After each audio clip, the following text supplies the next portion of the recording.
Alors, une mise à jour économique peut-être un peu plus mince que ce à quoi on est habitué, avec peut-être un peu moins de détails que plusieurs l'anticipaient. Quel message les libéraux de Mark Carney voulaient-ils envoyer aujourd'hui et est-ce que ça a bien passé? On en discute avec nos analystes. Sandra Aubé, vice-présidente aux affaires fédérales chez Tact et ex-chef de cabinet de la ministre Mélanie Joly. Rodolphe Osny, ancien conseiller politique du gouvernement Harper. Et Pierre Paquette, ancien député bloquiste de Joliette. Bonsoir à vous trois et merci d'être avec nous. Bon. Bonsoir. Sandra, je vais commencer avec vous. Quel message pensez-vous que le gouvernement cherchait à faire passer aujourd'hui avec cette mise à jour? C'est clairement un gouvernement qui cherche à rassurer, qui veut montrer qu'il a un contrôle sur les finances publiques. On a vu très rapidement, quand on décortiquait le budget, c'est ce qui ressort des articles, que le déficit est moins grand que ce qui était anticipé. D'ailleurs, on l'avait vu au courant des derniers jours. Donc ça, pour moi, c'est les éléments importants. On dit qu'il y a des efforts qui sont faits, que ça commence à porter fruit. Évidemment, il y a encore beaucoup de travail à faire au niveau d'un pivot. On ne voit pas de grandes mesures, j'ai envie de dire, au niveau de la défense, au niveau du développement économique, c'est des éléments que je recherchais, mais vraiment, c'est une mise à jour où on fait vraiment, il y a les pages extrêmement nombreuses, beaucoup de mots, beaucoup de vocabulaire là-dessus pour nous dire où est-ce qu'on en est dans les finances publiques. C'est moins un pamphlet publicitaire que ce qu'on pouvait voir dans le gouvernement de Justin Trudeau, un accent plus important sur les chiffres. Et puis, certainement, ils veulent montrer qu'ils ont le contrôle sur les finances publiques. Rodolphe, Sandra évoque justement cette idée que des efforts du gouvernement Carney commencent à porter fruit. Qu'est-ce que vous en pensez? Quelle pression le gouvernement ressent-il en ce moment, selon vous, pour vraiment démontrer qu'il peut vraiment livrer la marchandise et démontrer des résultats concrets? Je pense surtout ce qu'on a appris, c'est que quand l'inflation augmente et quand le prix du pétrole est élevé, le gouvernement engendre plus de revenus, ce qui explique pourquoi son déficit est moins élevé. Je comprends que le gouvernement veut faire plus de logements, je comprends que le gouvernement veut faire plus de projets et que pour ça, il est en train d'investir massivement concernant la formation des travailleurs. Mais il y a juste un petit problème. C'est qu'au Québec, c'est une compétence provinciale. Donc, est-ce que ça veut dire qu'on se magasine encore des ententes concernant le fédéral et le provincial sur la formation des travailleurs à suivre? Ça s'ajoute, par exemple, au logement, ça s'ajoute aussi à l'infrastructure. Donc, beaucoup de négociations Québec-Ottawa, en tout cas après cette mise à jour. Pour le reste, je pense qu'il y a un élément qui est un peu, on appelle toujours ça l'élément un peu brillant, qui brille un peu, c'est l'argent pour les Olympiques et pour les athlètes. Ça, j'ai trouvé ça très intéressant. Une mauvaise nouvelle pour le Québec parce qu'il n'y a rien concernant encore les médias. Le budget du Québec avait demandé quelque chose du fédéral pour les médias, il n'y a pas. Mais pour le reste, je pense quand même que c'est une mise à jour où on montre que le gouvernement fait un peu plus d'argent, redonne un tout petit peu plus parce que les grosses mesures avaient déjà été annoncées, la taxe sur l'essence et l'augmentation du crédit à la TPS. Donc, il ne restait plus beaucoup de choses. Pierre, qu'est-ce que vous avez retenu de cette mise à jour et qu'est-ce que vous pensez qu'elle tente à accomplir?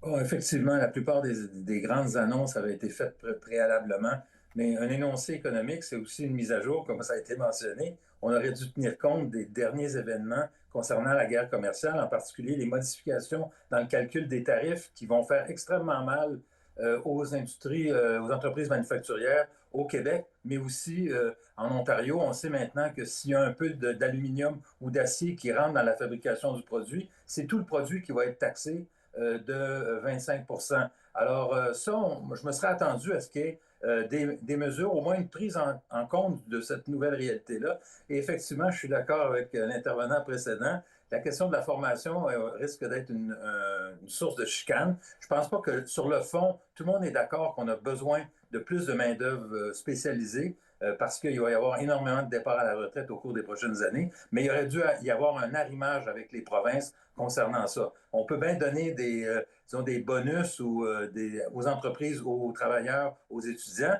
mais si le système scolaire dans les provinces n'est pas prêt à recevoir ces nouveaux élèves, on va avoir un problème au bout du compte. Il n'y aura pas plus de travailleurs spécialisés. Alors là-dessus, je pense qu'il y a un petit peu d'improvisation du côté du gouvernement Carney. Sandra, Pierre mentionne les nouveaux développements qui peut-être n'ont pas été pris en compte. À quel point est-ce que vous pensez que c'est difficile pour le gouvernement d'une part, vouloir démontrer des progrès, raconter une histoire positive sur l'économie canadienne, alors qu'on le sait, beaucoup de Canadiens ont l'impression de s'appauvrir, ils s'inquiètent de plus en plus, non seulement du coût de la vie, mais bien sûr de toute l'incertitude qui plane actuellement. À quel point est-ce que c'est difficile pour le gouvernement de vraiment répondre à ces deux objectifs?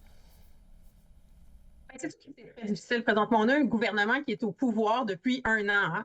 Puis un an dans la vie d'une personne, c'est beaucoup. Un an dans la vie d'un gouvernement, quand ils veulent faire des changements structurels, comme c'est ce qui est proposé, c'est pas beaucoup. Ça prend du temps quand on vient créer des nouvelles structures, des nouvelles agences, qu'on vient amener des PDG qui étaient dans le privé, qu'on les amène au public.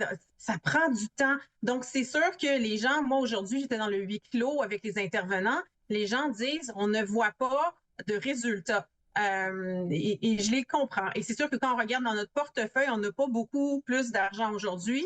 Le gouvernement, dans sa mesure économique, parle de travaux qu'il fait notamment au niveau des télécommunications pour réduire les factures, mais on reconnaît aussi que quand on va à l'épicerie, ça continue à coûter cher, puis que l'inflation au niveau de l'alimentation a été exponentielle. Puis ça, ben, on n'a pas de résultats pour les citoyens concrètement. Donc, Rodolphe le mentionnait, le gouvernement va donner un coup de pouce aux familles qui en ont besoin à travers la TPS, donc le rabais pour l'épicerie. Mais concrètement, c'est vraiment le défi de ce gouvernement-là, c'est de montrer des résultats, c'est la mise en œuvre de ces stratégies, de ces propositions. Et pour l'instant, c'est beaucoup ça, des stratégies. Rodolphe, qu'est-ce que vous en pensez? Parce que justement, les sondages montrent que les Canadiens, pour l'instant, font plutôt confiance à Mark Carney et à son équipe pour gérer l'incertitude sur la scène internationale. On lui accorde encore pas mal de marge de manœuvre. Mais à quel point la question du coût de la vie pourrait-elle devenir pour lui un véritable talon d'Achille? Oui, c'est toujours ça, et c'est pour tous les gouvernements de toutes les couleurs politiques. It's the economy stupid, comme on dit, l'ancien conseiller de Bill Clinton.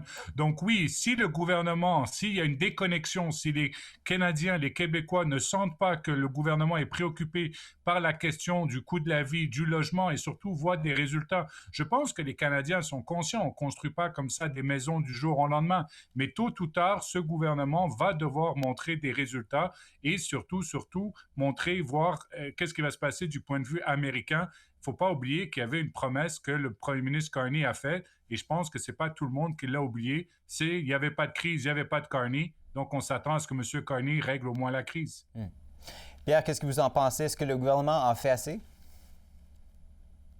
Bien, évidemment, ça prend du temps. Je pense que tout le monde est conscient de ça, mais encore une fois, dans la mise à jour, on aurait dû retrouver des préoccupations concernant la guerre commerciale, ces questions aussi de coût de la vie. On a eu des mesures qui ont été annoncées avant la mise à jour sur cet aspect-là, mais quand on regarde les sondages, on voit que oui, les Canadiens et les Québécois sont fiers de la façon dont M. Carney se présente sur la scène internationale, mais quand on leur demande quel est l'effet sur leur propre situation, bien là, ils sont majoritairement, je dirais, désappointés. Alors, donc, effectivement, je pense que ce gouvernement-là doit rapidement commencer à avoir des résultats, et pour le moment, bien, ça c'est pas le cas. Très rapidement, là-dessus, juste les trois, est-ce que vous croyez que c'était une occasion ratée à ce niveau-là, très rapidement? Sandra? Si je peux m'exprimer? Oui. Je pense qu'ils auraient pu. C'est un gouvernement qui est de mieux en mieux en matière de communication. Est-ce que c'est une occasion ratée? Je pense pas. Je pense qu'ils vont avoir d'autres occasions, mais ça ne va pas passer à l'histoire dans le portefeuille des citoyens et dans les nouvelles non plus. Rodolphe et Pierre, dans une phrase seulement? Cette histoire du fonds souverain, là, on ne fait pas une annonce comme ça, sans détail, en annonçant comme ça un argent ou seulement 25 milliards de dollars. Je pense que ça, c'était totalement improvisé. Et Pierre? Bien, on a raté une belle occasion, je pense, parce qu'il ne restera pas grand-chose la semaine prochaine de tout ce qui a été dit aujourd'hui par le ministre des Finances et par le premier ministre. On va devoir s'arrêter là-dessus. Sandra Aubé, Rodolphe Ostny, Pierre Paquette, merci encore une fois d'avoir été avec nous ce soir. Bien apprécié. Bonne soirée. Merci.